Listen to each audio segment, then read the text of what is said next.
Now, Michael Moran, you were born in Louisburg. I was born in Louisburg, a small place called Falduff, Falduff. just close by Old Head. And did you go to school in Louisburg? Well, I went to the primary school in Kilsala, which is in the Westport parish, but I went to the secondary school in Louisburg, the Sancta Maria Secondary School in Louisburg College. And were there many students in Kilsala school at your time? There were probably about 50, I'd say. 50. About 50, two teacher school. Who were the teachers that time? The teachers that time was Mrs. Byrne did the junior classes from infants to second class, and Mrs. Gibbons was the teacher, and from then until sixth class, then I left at 12 to go to. In Sancta Maria, yeah? Yes. And that was run by the nuns, was it? That was run by the nuns, yes. And was it mixed at that time? It was mixed. It was probably, I think, the first co-ed school in the country. Okay. Or certainly one of the first. It was always noted to be a great school for producing teachers. Yes, I suppose. Yeah. Louisburg. Half the teachers of the country seem to come from Louisburg. Didn't manage to make a teacher out of me, But you done better. And what was school like that time? Was it an enjoyable place, or was it a... It was very enjoyable, and of course the camaraderie amongst the students was very good. And I also think that co-ed school was a great help to develop students a lot better than a single-sex school, because... And was there corporal punishment that time? Yes. Was it frequent or infrequent? Well, it wasn't very severe, but there was corporal punishment. Didn't do us any harm. We probably deserved anything we got, and a lot more than we didn't get. You didn't have any long-term resentments towards teachers? Absolutely not, whatever. In fact, the school was run by the Sisters of Mercy, and indeed I've had a great affection for the Sisters of Mercy ever since. They gave me my secondary education, and I'm very indebted to them. And they have left there now, have they? Yes, they've left now, and in fact the school is now, I'm not sure, but I think it's entirely lay teachers in the school now. It's a very popular school. A lot of people go from Westport out there too, don't they? Yes, well it was always very good, it always had a good name, it was quite a good school. Like, and I believe it still has that same name. And how did the people in Falduff, the children in Falduff and the teenagers in Falduff entertain themselves when you were young? You didn't have televisions or PlayStations? No, we didn't have televisions. We made our own entertainment. We played football, of course. We played all sorts of games. We were very much into sports and games. Did a lot of hill walking. Did a lot of, I suppose, during the daytime or during the time off. Now, there was a big emphasis on work, so there wasn't that much time for entertainment during the day, except on Sundays or then we played football. Obviously, we did running, races, and all of that type of stuff. Like, you know. You're very close to Old Head there. Did you use Old Head much? Did you?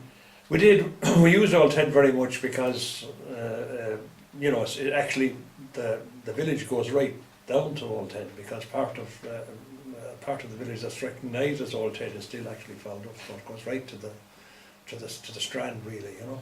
Did you learn to swim? Well, we did swim, but not very. We weren't good. I think we were a bit afraid of the water. Did your parents have land? Oh yes. And had you horses and that kind of stuff for? Oh yeah, well we did the ploughing with horses. We did the mowing with horses. But we did a lot of side work as well, from cutting oats and that. We did a lot of that with the side.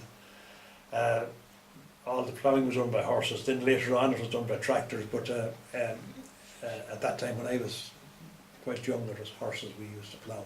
What years approximately are you talking about then? I'm talking really, well, I'm talking about the early 1950s and late 1940s that I remember clearly, like, you know. Hmm. So after school then you went to? After school then I worked for a while on, anywhere I got work, I worked for a while. I'd worked on the county council and I worked on the land commission for a wee while, but I wasn't. I didn't mind work, but I wasn't very keen on that type of work. So then I started to serve my time as an electrician. In Lewisburg? No, Well, here in Westport. Oh, did you serve your time too at that In time? Clark's in Westport. We did quite a lot of electrical work at that particular time, the electrical contracting. But it was mostly, while we did a number of bigger jobs, which we called bigger jobs at the time, like hotels and while we also were involved in sort of old houses. A lot of there was rural electrification was in Connemara and in Kilmena and in a few other places around there. So a lot of rural electrification, and there were a lot of the big old houses as well. You know, the old. So you were wiring, estates. wiring the houses, yeah? Wiring, yes. And what were they using prior to that? What they were using the old, they used to call the Iron Horse. It was a 32 volt system, and then some of them had generators. We did a lot of conversion from generators over to ESB when the ESB came. And some of them were using just tilly lamps, ordinary eye lamps. You know. And when did they go to fashion or out of vogue? Or? Well, they went to, I'd say by the end of the 50s now, most of them were gone. The early 60s, yeah, the end of the 50s, I'm sure. Because that rural electrification was a big thing at the time, wasn't it? Yes, it was. See, it started about 1926, but when the Shannon scheme was introduced, but the towns got electrical power long before the rural. But then the rural scheme started. I think rural electrification started in about 48, 49, those years. In actual fact, there was a very, very nice book written about it called The Quiet Revolution, because it was a revolution in those days, because the farmyards were, you know, milking machines were introduced, grain crushers were introduced for crushing grain of the farmers, and most of all water pumps for pumping water. And the motto at the time was, why walk when water will run? Was there a bit of opposition to it here and there about electrification? Well, I suppose you have to understand that at that time there were very little bills coming to any household. And there was the rent bills and the rate bills, and they didn't want to be kind of saddled with another bill, a standing charge for electricity. A lot of people from that point of view, because in the 40s, early 50s, of course, Ireland was very, very poor, as you understand, and some were very progressive, and of course, immediately it was introduced, they signed up, but some were quite reluctant, and some were also afraid of electricity. You know, there was a lot of thatched houses at that particular time. You don't see much of the country now, but there wasn't, and they were afraid to get electricity installed. You know, they had different views of it. They didn't understand the technology of it. They didn't understand the technology of it, no. Yeah, it was very interesting, wasn't it?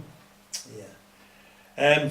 I suppose it was, one thing that I remember very, very clearly from it was the generosity of the people when you went to wire the house for them.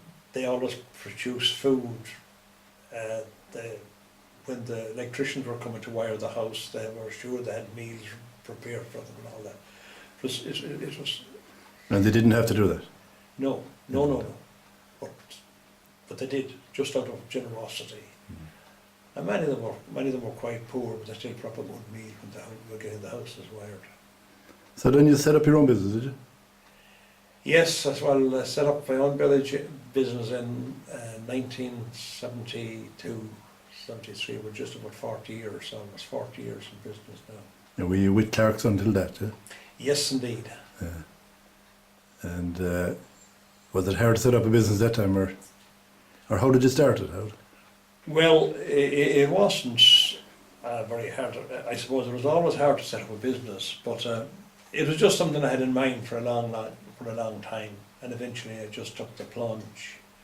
Now, probably I had it in mind much earlier, but then I got married, and then the children started coming along, and I suppose there never was a good time to start. And eventually, anyhow, I took the plunge. But we had 4 children under 6 at the time, and another child on the way. So at that stage, I took the plunge. And what kind of jobs were you doing then? Well, we started in a fairly small way, but we One man show? we had 2 to 3. Well, yeah, I think I started with 2 men and myself, and we just kept doing bigger jobs, and we continued still. No job too big now, no? No, we haven't any. I think we would be prepared for most jobs now. Well, a very strong management team now, which makes a big difference, particularly in present day and age.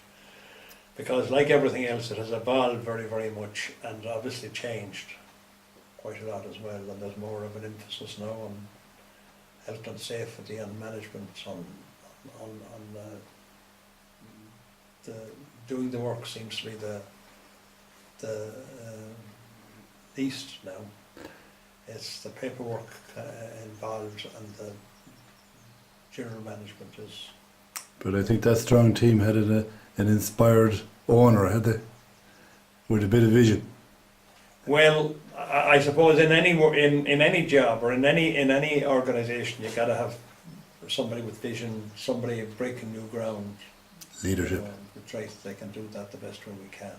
We also try to inform ourselves as much as possible, and we continue to do courses, do training, because the fact that electrician qualifies doesn't mean that he knows everything.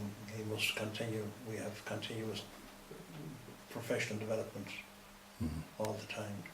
It must change a lot, like when you consider you have to wire houses and wire factories and wire hotels and internet stuff and cabling and fibre optic and all the changes that have happened over. Yes, it has, but